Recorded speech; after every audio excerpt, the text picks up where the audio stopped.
এখান দিয়ে যেতে পারবেন। সোজা যাওয়া যাবে? আমরা দিক দিয়ে এদিকটা? না না, এই সাইডে সামনে দিক দিয়ে কোনটা? সামনে যাইয়ে ডাইনে ঢুকে একটা বামে রাস্তা আছে, ওই রাস্তা দিয়ে সোজা বাড়ি।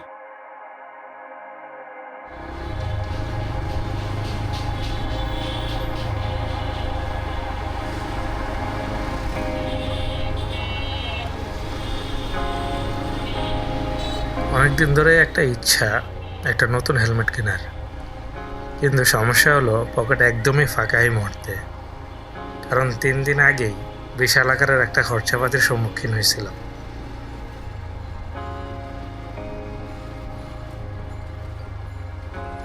আজকে একটা হেলমেট দেখতে যাব। অনেকদিন ধরে বিভিন্ন হেলমেটের ভিডিও দেখতেছি, কম বাজেটে গুড লুকিং ও ফিচার সমৃদ্ধ কী হেলমেট পাওয়া যায় সেটার খোঁজে আছে এখনও। একটা একটা হেলমেট আমার খুব পছন্দ হয়েছে, বাজেটের ভিতর খুবই গুড লুকিং হেলমেটটা, এবং ফিচারগুলো যথেষ্ট সুন্দর। সো ভাবতেছি সেটা নিব কিনা। এখন বের হলাম সেই হেলমেটটা দেখার জন্য। 80-60 ফিটের দিকে যাব বাইকার্স এম্পায়ারে। হেলমেট এখনই কেনার উদ্দেশ্য নেই, গিয়ে দেখে হেলমেটটা আসলে সামনাসামনি দেখতে কেমন। যদি ব্যাটে বলে মিলে হয়তো সামনে কখনো কিনবো। ওই যে বাইকার্স এম্পায়ার দেখা যায়।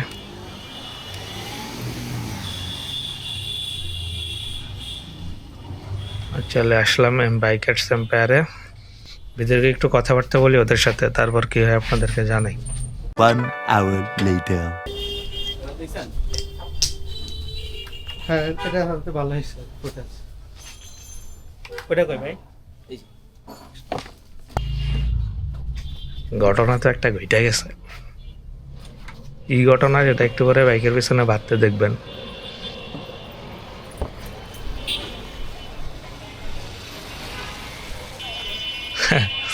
এই হলো ঘটনা। ঠিকই ধরছেন, হেলমেট কিনেই ফেলছি, পকেট খালি তো কি হয়েছে, যা আছে কপালে সেটা পরে দেখা যাবে।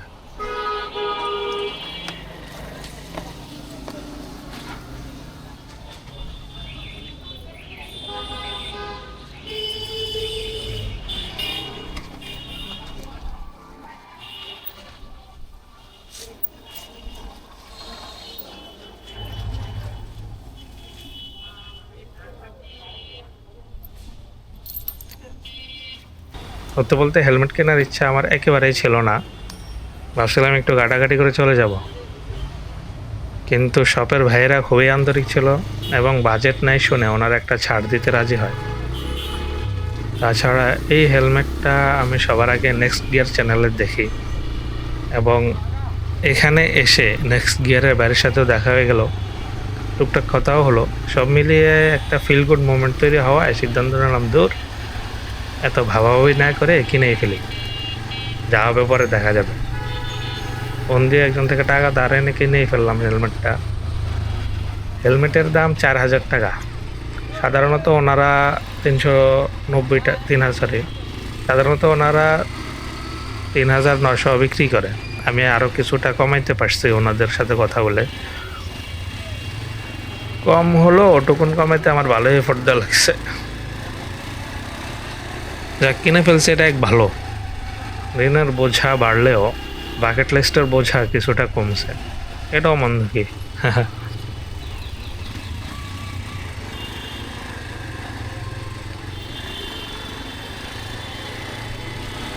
তো এই ছিল হেলমেট বৃত্তান্ত। দেখি কয়দিন ইউজ করি, তারপর এটার ভালো খারাপ সম্পর্কে আইডিয়া হবে, আপনাদেরও এর ভালো খারাপ জানাইতে পারবো।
চিকেন দিয়ে যেতে পারবে, হ্যাঁ? সোজা যাওয়া যাবে? আমরা চিকেন দিয়ে যেতে জ্যাম থেকে বাঁচার জন্য চিপা চুপা রোড দিয়ে ঢুকছি।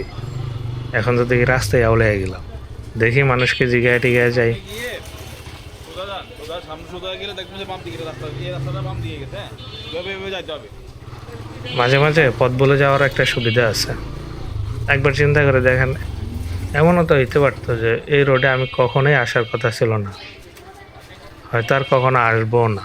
এদিকটা? না না, এই তো সামনে দিক দিয়ে যাও। কোনটা? সামনে যাইয়ে ডাইনে ঢুকে একটা বামে রাস্তা আছে, ওই রাস্তা দিয়ে ছুটে গিয়ে আছে, আপনি ওই জায়গায় যান। আমি যে জায়গা ঠিকানা সেই জায়গায় যান। সামনে যাইয়ে ডান দিকে ঢুকি। এটা? হ্যাঁ, ডাইনে ঢুকে সামনে মোড়ে যাইয়ে বাম দিকে একবার সোজা এক রাস্তা।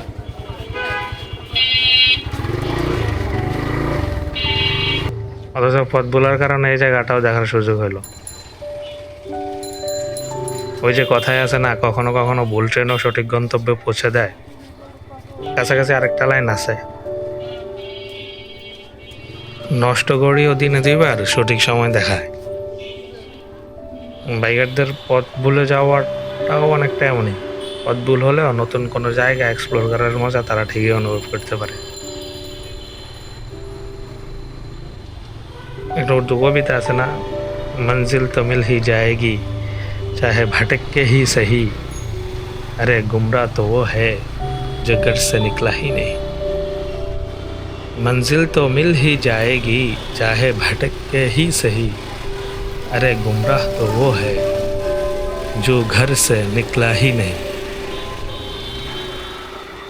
গন্তব্য তো কোনো না কোনোভাবে মিলেই যাবে, চাই দিকভ্রান্ত হয়ে হোক না কেন। প্রকৃত পথ তো সেই হারিয়েছে যে এখনো ঘর থেকে বেরিয়ে হয়নি। এটা যদিও স্বপ্ন দেখা মানুষদের মনের কথা হিসেবে লেখা হয়েছে, কিন্তু এটা একইভাবে ট্রাভেলারদের ক্ষেত্রেও প্রযোজ্য। সব ছেড়ে উদ্দেশ্য বেরিয়ে যাও, কোথাও না কোথাও গিয়ে পৌঁছবে, ওটাই গন্তব্য। প্রথম ব্লগে বেশি ভারী কথা হয়ে যাচ্ছে মনে হচ্ছে, বাদ দিয়ে এলাম।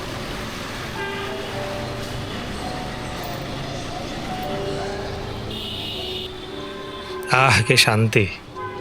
এতক্ষণ চিপা চুপা রোড দিয়ে চালাইতে চালাইতে বিরক্ত হয়ে গেছিলাম, এবার একটু টানি। ইফতারের পর ঢাকা শহরের রাস্তাঘাট এত দারুণ লাগে, একদম ফাঁকা ফাঁকা থাকে, কোনো জ্যাম নাই, কাবজাব নাই। আমি বুঝি না এত গাড়ি এত মানুষ ঠিক কই চইলা যায় আজানের আগ মুহূর্তে। আজানের আগ মুহূর্তেও দেখি রাস্তাঘাট ঠাইসা মানুষ আর গাড়ি ঘোড়া, জাস্ট আজান আবার সব হাওয়া। এখন ভাবতেছি আস্তে ধীরে সোহরাওয়ার্দী উদ্যানে গিয়ে বসবো। জায়গাটা খোলামেলা, গাছপালা, ঠান্ডা বাতাস আছে কিছুটা ওখানে। ঢাকা শহরে তো একদমই বাতাস নাই, যা আছে তাও সেটা একদমই দূষিত, মন খুলে শ্বাস নেওয়ার অপশন নাই।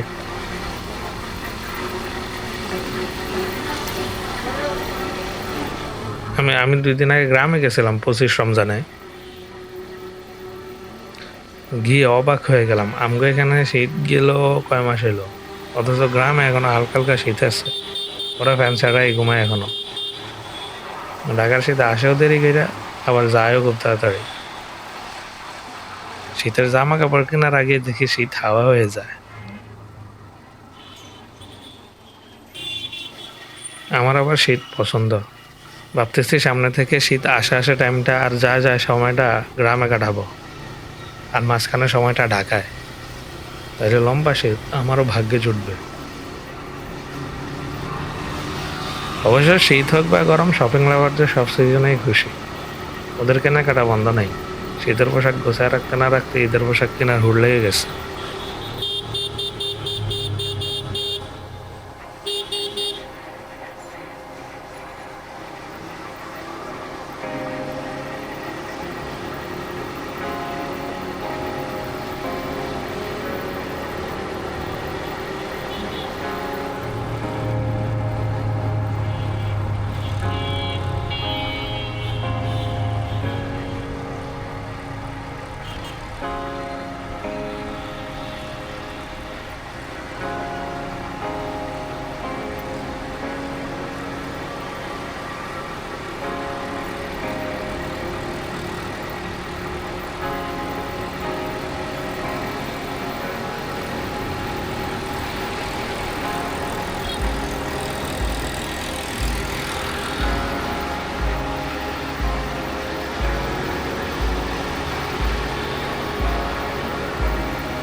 যাই হোক, অনেক কথা বলছি।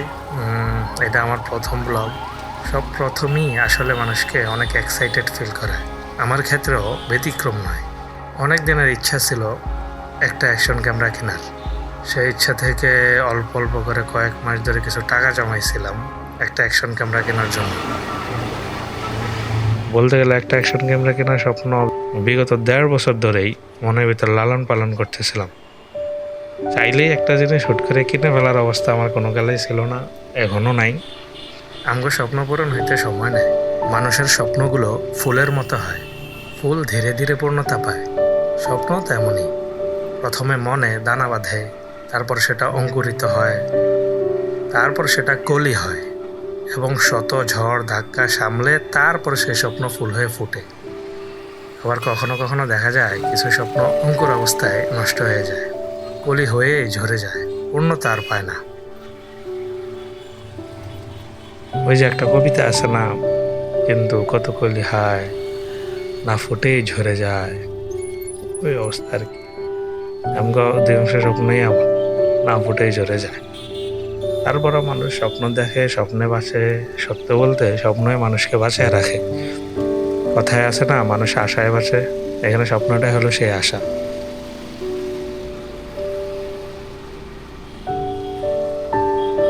সম্ভবত এপিজে আব্দুল কালামের একটা লাইন আছে, মানুষ ঘুমিয়ে যা দেখে সেটা স্বপ্ন নয়, স্বপ্ন হলো সেটা যা মানুষকে ঘুমাতে দেয় না। আসলে কথাটা সত্য, মানুষ স্বপ্নহীন হতে পারে না কখনো। কোনো না কোনো স্বপ্ন তাকে জাগিয়ে রাখে, কোনো না কোনো স্বপ্ন তাকে বাঁচিয়ে রাখে। যাই হোক, অ্যাকশন ক্যামেরার স্বপ্নটা তো পূরণ হইলো দীর্ঘ অপেক্ষার পর। দেরিতে পূরণ হইলেও মনের ভিতর একটা খুশি কাজ করতেছে। অ্যাকশন ক্যামেরা কিভাবে কিনছি সেটা অন্য একদিন বলবো, সেটার আমাদের একটা কাহিনী আছে।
সায়েন্স ল্যাবার বাটা সিগন্যাল ভালোই চাপ ছিল, কেনাকাটার জন্য মানুষের চাপ থাকা, এদিকে জ্যাম বেশি হয়।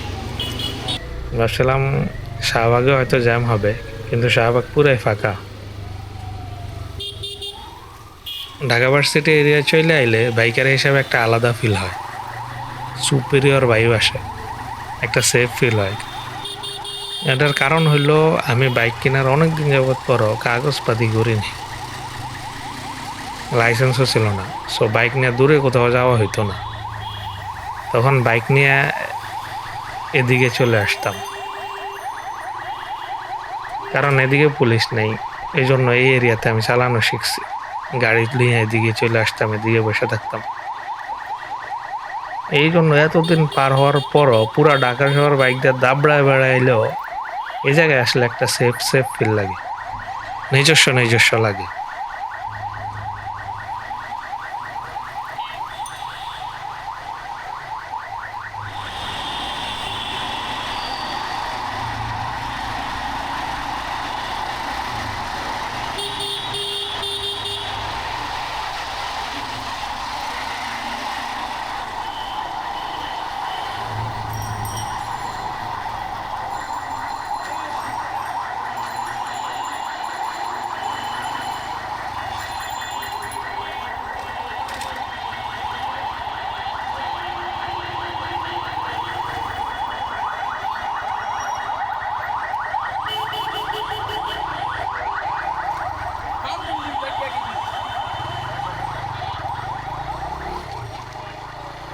এই উদ্যানে এলে আমার অর্ধেক প্যারা শেষ হয়ে যায়।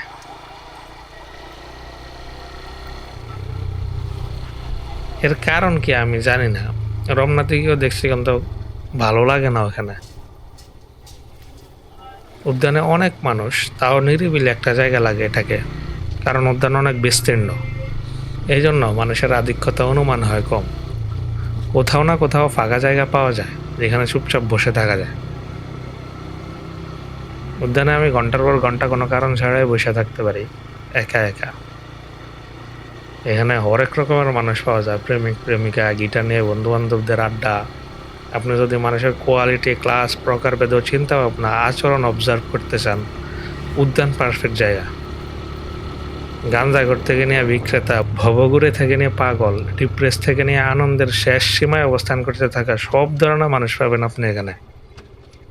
পাশে রমনা পার্ক। রমনা পার্কে গিয়ে এমন ভ্যারাইটি পাবেন না, আপনি বোর হয়ে যাবেন 2 দিন যাওয়ার পর।